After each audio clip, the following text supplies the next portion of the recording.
평안하셨습니까?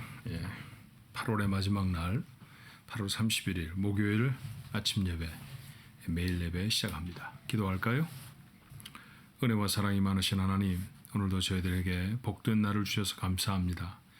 전 세계적으로 이상기후가 있는 그런 때이지만 저희들 지역에는 하나님이 살기 편안한 기후를 주시니 감사하기도 하지만 고통 중에 있는 이웃들을 제가 돌아보며 하나님 앞에 기도하게도 됩니다. 하나님, 온 세계에 저희들이 살만한 땅으로 주셨는데 홍무엇인가 잘못해 이런 재앙과 어려움을 당하는 건 아닌지 겸손히 저희들을 낮추어 돌아보게 하여 주옵시고, 또 이와 같은 생각을 넓혀서 자연만이 아니라 주신 자원, 건강, 우리의 삶의 기회들 하나님이 원하시는 대로 과연 사용하고 있는지 곰곰이 생각하며 하나님 앞에 온전한 삶을 살아드리는 우리 가족들 모두가 되도록 도와주옵소서. 오늘도 하나님 앞에 찬송하며 기도할 것입니다. 우리의 간절한 간구 가운데 하나님의 마음이 담기게 하여 주옵시고, 우리가 나누는 주의 말씀이 우리가 마땅히 구할 바를 가르쳐 주시고 깨우쳐 주시는 복된 시간이 되게 해 주옵소서. 예수님의 이름으로 기도하옵나이다. 아멘. 오늘 함께 부를 찬송은 찬송가 499장입니다. 흑암에 사는 백성들을 보라. 전도하고 복음을 전하는 그런 내용의 찬송이죠. 여러분 주변에 복음이 전해질 곳들을 기억하십니까? 또 여러분 각자가 섬기고 있는 선교제들을 기억하시나요? 자, 그런 것들을 기억하며 우리 하나님 앞에 한번 찬송하겠습니다. 499장 흑암에 사는 백성들을 보라. 힘있게 찬송합니다.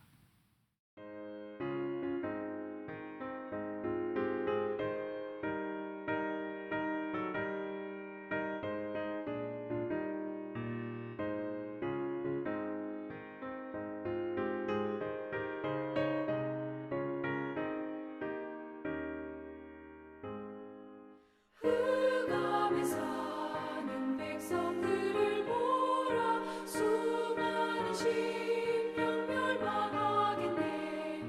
그 누가 갈까. 주의 복음 들고 생명을 구원하는 곳으로. 큰 권세 주께 있으니, 큰 권세 주께 있으니, 너는 가서 주의 복음 전하라. 주가 너 항상 지키리라. 구원의 문은 넓게 열렸으니 십자가 운명 일어나거라. 너희의 힘을 하나로 뭉쳐서 죄악의 쇠사슬을 끊어라. 큰 권세 주께 있으니, 큰 권세 주께 있으니, 너는 가서 주의 복음 전하라. 주가 너 항상 지키리라.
오늘 주신 하나님의 말씀 사도행전의 맨 마지막 부분입니다.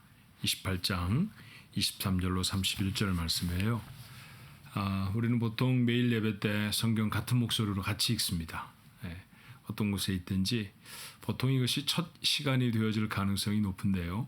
하루 중에 첫 시간을 하나님의 말씀을 발음하며 시작한다는 것 굉장히 의미가 있는 것 아닌가 싶어요. 또 한 믿음의 가족들이 한 마음으로 함께 성경을 읽는다는 것도 또 다른 의미가 있습니다. 그런 의미들 우리 마음에 기억하면서 같이 한번 읽어봅니다.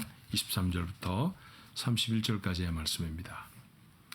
그들이 날짜를 정하고 그가 유숙하는 집에 많이 오니 바울이 아침부터 저녁까지 강론하여 하나님의 나라를 증언하고 모세의 율법과 선지자의 말을 가지고 예수에 대하여 권하더라.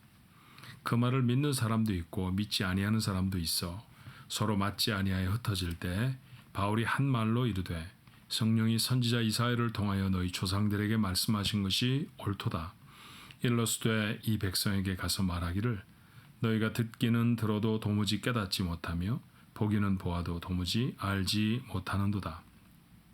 이 백성들의 마음이 우둔하여져서 그 귀로는 둔하게 듣고 그 눈은 감았으니 이는 눈으로 보고 귀로 듣고 마음으로 깨달아 돌아오면 내가 고쳐줄까 함이라 하였으니 그런즉 하나님이 이 구원에 이방인의 의로 보내어진 줄을 알라. 그들은 그것을 들으리라 하더라. 바울이 온 이태를 자기 셋집에 머물면서 자기에게 오는 사람을 다 영접하고 하나님의 나라를 전파하며 주 예수 그리스도에 관한 모든 것을 담대하게 거침없이 가르치더라. 아멘. 주객이 전도됐다라는 말 아십니까? 주인과 객, 손님이죠. 주인과 손님의 자리가 뒤바뀌었다 그런 뜻인데 중요한 것과 부수적인 것이 서로 역할이 바뀌어서 좀 엉뚱한 모습의 삶을 또 사건을 치르게 되는 경우를 가리켜 주객이 전도됐다 그렇게 말합니다. 목적과 수단이 바뀌는 경우가 바로 그렇죠. 우리의 삶에 혹시 그런 부분은 없는지 오늘 바울은 우리에게 도전을 하고 있는 것 같은 생각이 들어요. 자, 오늘 말씀의 내용은 그렇습니다. 바울은 우여곡절 끝에 로마로 왔습니다. 로마도 보리라 그렇게 작정을 하였는데 자유스러운 몸으로 로마로 온 것은 아니고요. 붙잡혀서 압송되어지는 형식을 취해서 로마로 옵니다. 로마로 오는 과정에 큰 풍랑을 만나서 겨울을 섬에서 유숙을 하고 그 다음에 다시 지중해를 건너 이탈리아 반도에 도착하고 그리고 로마까지 오게 됐다는 사실을 알게 됩니다. 자, 군인이 지키는 집에 갇히게 됐죠. 이런 상황을 가리켜 가택연금 그렇게 말해요. 오늘 읽었던 말씀에도 보면 30절에 감옥이라고 말하지 않고 바울이 온 이태를 자기 셋집에 머물면서 자기에게 오는 사람을 다 영접했다 그렇게 말합니다. 그러니까 뭐 이사를 가서 집을 렌트해서 살았다라는 것은 아니고요. 왜냐하면 재판을 기다리고 있는 어떻든 바울은 지금 현재 재판을 기다리고 있는 준죄수의 형태이니까 비교적 죄인보다는 자유스러운 그런 상황이었습니다만 집에 갇혀 있었던 상황인 것 같아요. 바울은 2번 감옥에 갇힙니다. 그 중에 한 번이 바로 이 첫 번째 사건인 오늘 사도행전 28장이 소개하고 있는 가택연금의 내용이고요. 두 번째는 디모데 후서를 기록했을 당시에 로마에 갇혔을 때 그때는 정말 감옥에 갇히죠. 그래서 신체적인 구금을 당하고 그리고 마침내 그는 그곳에서 순교를 하게 되는 그런 2번의 사건이 있습니다. 오늘 본문의 말씀은 그 첫 번째 가택연금의 상황입니다. 바울은 로마에 도착하자마자 그곳에 살고 있었던 유대인 지도자들과 함께 만남을 갖습니다. 그들은 아마 오해하지 않았을까 싶어요. 유대교에 반대하는 사람 아니었나.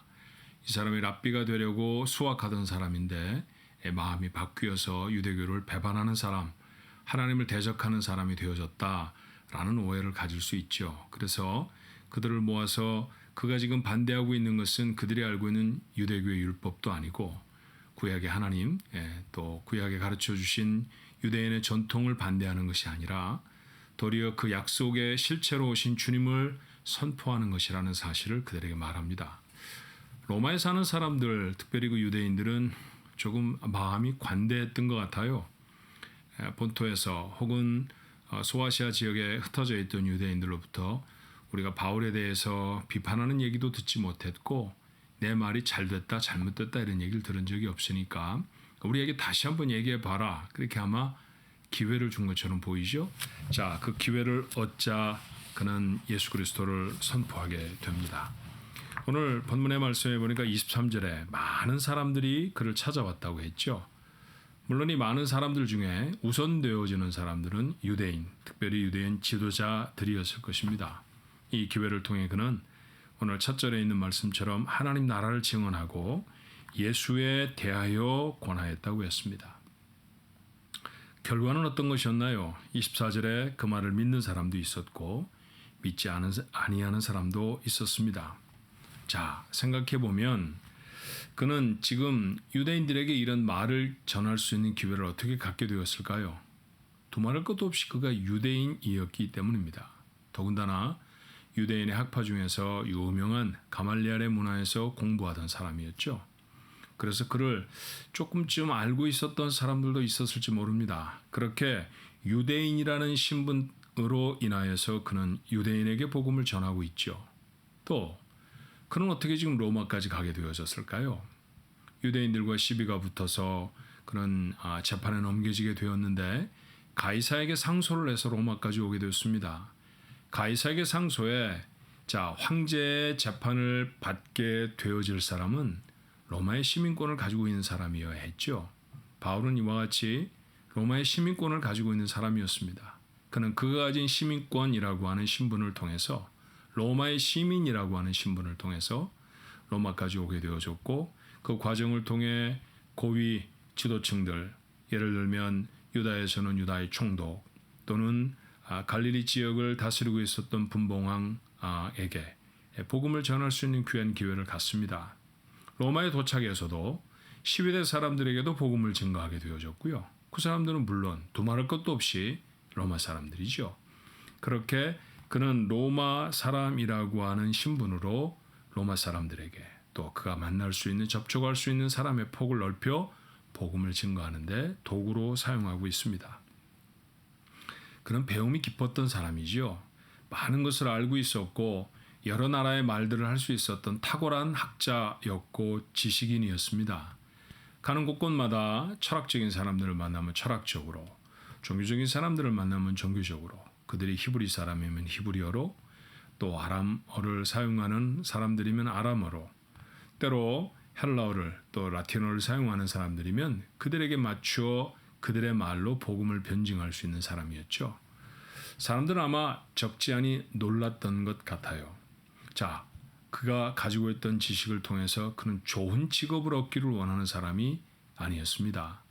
재산을 모으려고 하면 어쩌면 그리할 수도 있었겠죠. 명예와 존경을 얻고자 했다고 하면 그럴 가능성도 그에게 있었을 것입니다. 그런데 그는 그가 가지고 있었던 이 학문이라고 하는 자원을 복음을 전하는 일에 사용을 합니다. 다시 말하면 바울이라는 인물은 감옥에 이르기까지, 가택연금의 상황에 이르기까지 그가 가졌던 모든 자원들, 그가 관통해 살아갔던 모든 상황들을 통해 예수 그리스도를 세상에 전파하는, 바로 그것이 하나님이 그에게 주신 사명이라는 사실을 분명히 깨달았기 때문에 그 사명을 감당하는 데 사용하고 있는 사람입니다. 우리는 구원을 받고 하나님의 나라가 약속된 사람들입니다. 종종 그런 생각을 해보게 돼요. 하나님 나라가 좋을까? 세상이 좋을까?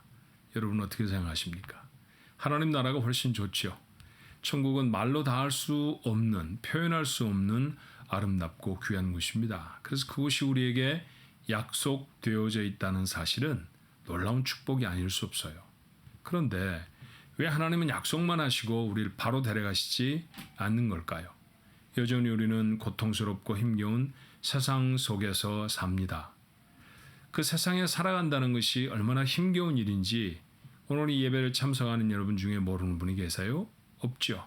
그렇다고 하면 좋은 것을 주신 하나님이 왜 우리를 구원하시고 난 다음에도 여전히 세상에 두실까요? 이유는 단 하나입니다. 세상에서 아직도 우리가 이루어야 할 일이 있기 때문이죠. 하나님의 부르심, 바로 그 하나님의 사명입니다. 구원을 받은 자, 그는 그 자신이 복된 인생이 되어질 뿐만 아니라 그 인생을 통해 또 다른 사람에게 복을 전하는 사람이 되어져야 합니다. 그러니 나 때문에 누군가가 복을 받아야 한다는 것이죠. 성경에 기록되어져 있는 복 중의 복은 무엇인가요? 장수도 복일 것이고 재산을 많이 갖는 것도 복일 것이며 명예롭게 이름을 높이는 것도 복이면은 분명합니다만 하나님을 구주로 만나는 것보다 더 큰 복은 없는 줄로 믿습니다. 구원의 복이 가장 큰 것이죠. 이 구원의 복은 미리 구원의 복 앞에 불리워진 사람들이 아직 그 복을 만나보지 못한 사람들과 접촉함으로 전해진다는 사실을 아십니까? 창세기 12장의 말씀에 하나님이 아브라함을 부르셨을 때 너는 복이 될지라 그러셨죠. 그가 하나님의 부르심을 받은 자녀가 되었으니 구원받은 영혼이 되었으니 복일 것입니다. 그런데 약속은 거기서 끝나지 않아요. 내가 다른 사람에게 복을 전하는 사람이 될 것이다. 너 때문에 다른 사람이 복 받을 것이다 라고 하는 말씀을 아울러 하시지 않습니까? 복음은 이처럼 이중적인 복이 우리에게 있다는 사실을 가르칩니다. 내가 주님을 만남이 복이고요. 주님을 만난 내가 누군가에게 복이 되어져야 하는 사명이 있다는 사실을 우리가 잊지 말아야 합니다. 그렇다고 하면 이 땅에서 누리는 수많은 자원들, 그 모든 것들은 이 하나님이 우리에게 주신 사명을 이루기 위해 허락되어진 것 아닐까요? 우리의 생명이 어떻습니까? 생명이 이 땅에 남아있는 이유라고 하면 그것은 다름 아닌 이 복음 전파의 사명을 감당하라고 주신 것이죠. 근데 여러분, 우리에게 주신 이 시간들을 복음을 전하는 데 사용하고 계신가요? 생명이 그렇다고 하면 이 생명을 감당하기 위해 우리에게 물질이 주어지고 물질을 얻기 위해 직장이 있고 또 여러 가지 기회들이 주어진 것은 두말할 것도 없이 다 사명을 이루기 위한 도구일 것입니다. 초대에 말씀드렸던 것처럼 우리는 이 도구에 집착하며 살아가는 사람들 아닌가요?